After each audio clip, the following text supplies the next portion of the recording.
What up, baby? I'm so proud of you. Congratulations. I'm so happy for you. Don't nobody deserve it more than you, man. Yo, you got this, baby. Sister Circle, you gonna kill that. And you deserve that and then some. Yes, baby. Do your thing. Ow, my dream be. Ow, yeah. Hey Trina, it's Latavia Roberson. I just wanted to say congratulations on your new spot at the Sister Circle. Welcome to the circle, girl. I'm so proud of you. Welcome back to Sister Circle Live, child. We almost got taken out. She's a no-nonsense judge whose Emmy-nominated series Divorce Court has served families facing divorce and in many cases total breakdown. And she's more than just a daytime host. She's also servicing her community, empowering women, at-risk youth, and advocating for those battling mental health issues. Please join us in welcoming Judge Lynn Toler. Yay! Toler. Sorry, Toler. Oh, this Toler.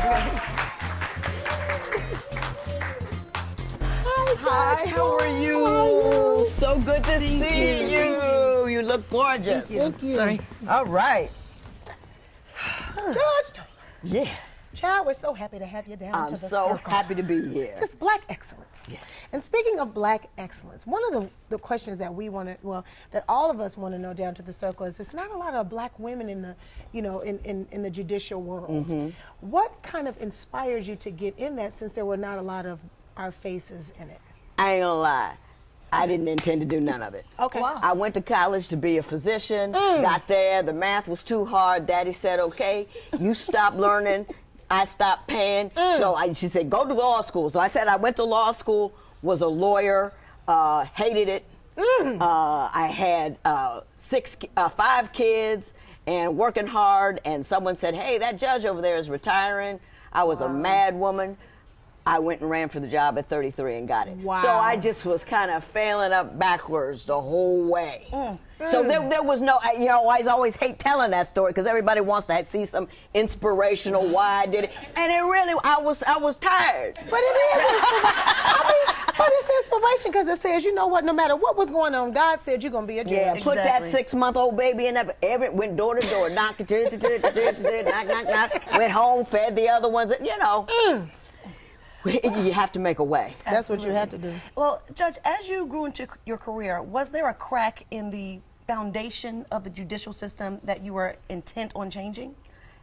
There wasn't one that I was intent on changing. There was one that I was able to address. My thing was I was doing too little too late as a judge. So when I was a judge, I started programs for young men and young women so they wouldn't have to see me in the first place. Because by the time they got to me, all the things that they needed to fix, it was too late to fix them. So I spent 10 years mentoring young girls, and I had a guy mentoring young men so they wouldn't have to come see me in the first place. Exactly. Oh, Right. Now, your first book was called My Mother's Rules, A Practical Guide to Becoming an Emotional Genius. What is the primary principle that you carry with you day to day from that book? The primary principle is this. Your emotions you feel far faster than you think. If a lion came in here, we wouldn't have to think, girl, a lion shouldn't be in here. What should we do about it? What we would do, bam, we'd be through the wall. So everybody responds to incoming emotionally before our higher reasoning ever gets the message. And my thing is you have to train your brain to think when it wants to feel so you can do as opposed to fail. Message. It's everything. Yes. It's everything. And speaking of children and young men and women, Selena and I, we're both mothers of 2 sons. And you're a mother of 6 sons. I am. And 6 you boys. know the law inside and out, backwards and forwards. So what do you tell your sons? What would you tell anyone else with sons about safety in the shift of the world today? Go loose, be obedient, mama get them later. Ooh. You know, I've had that phone call with one of my sons. Oh, wow. You know, he called the police. But tell them your mother's a judge. They don't care if they're judge. Yes, they do. Tell them your mother's the judge. Put the guy on the phone. Here's what we're gonna do. You don't want to been there, done that. You go loose. You go. Yes. You don't. My one son always wants to know, what are my rights? What are my rights? They said, you ain't got none. Not a one. I said, now I'm gonna handle it when it happens, and they're gonna have a problem with me, but on the street you got nothing. because I want you home. Exactly. No, that's right. And then Exactly. I'll take care of it once you get there. All right, now we have got more with Judge Lynn Toler when we return. Yes. You don't play no games. No. With the None people. at all. You can't. Put up with that nonsense. You a good sister. You don't need to do all of that. You need to be a better man, Mr. Miles. A much, much, much better man. Run on, run well. More power to you. This matter is adjourned. Hello, somebody. We are back with the woman who gives the people everything that she can give them. The Honorable Judge Lynn Toler. My God, my God. It's just to just give them. You just don't have no mercy for the people. I don't have time to waste. And my mother used to say, when she looked at me one day, I was 16, leaving, she said, you know, if I didn't love you, I'd let you go out of the house looking like that. So if I love you, I got to tell you exactly what's up, and I only got 18 minutes in which to do it. So I can't beat around the bush. Okay, so Judge, before you became divorce court judge on television in 2006, I'm not sure. What is the difference between the judge that you were before divorce court and the judge that you are now? I have the same demeanor, which is why I think I ended up on divorce court, because I'm loud and poppy and I want to talk and I want to examine and this and that, and I'm always extra and all that kind of stuff. I'm a little, I'm less uptight. My husband used to call me the night stalker because I was putting people in jail. So I would be up walking around at night. Did I do the right thing? Did I do the right thing? I had a domestic violence case. Should I let him out? Should I put a blah, blah, blah, blah, blah, blah, blah, blah, blah, blah. So the stress is gone.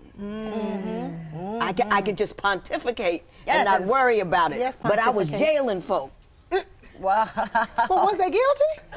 They was guilty. They was guilty, but you have to do the right thing. Just putting a domestic violence guy in jail and then letting him back out. All he thinks is that B and that B, and then hits her and not me. So I had to figure out what to do with him when he got out, half of his time, blah, blah, blah, have him on probation for a year. It was work to get it right, because I didn't want him home mad at him and me. Because he can't hit me, but he can hit her. Wow. And it's been 20 seasons, won't he do it? Holy. Okay.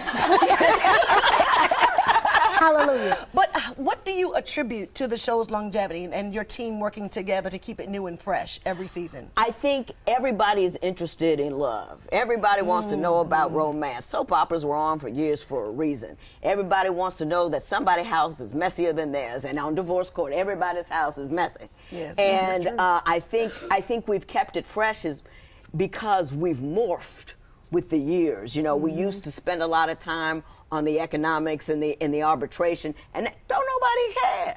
Right. No one cares. They want to know what I have to say about them. So we have new segments, Before Your Vows and Save My Marriage, because people wanted me to give them my advice on how to get better as opposed to who gets Fluffy the dog.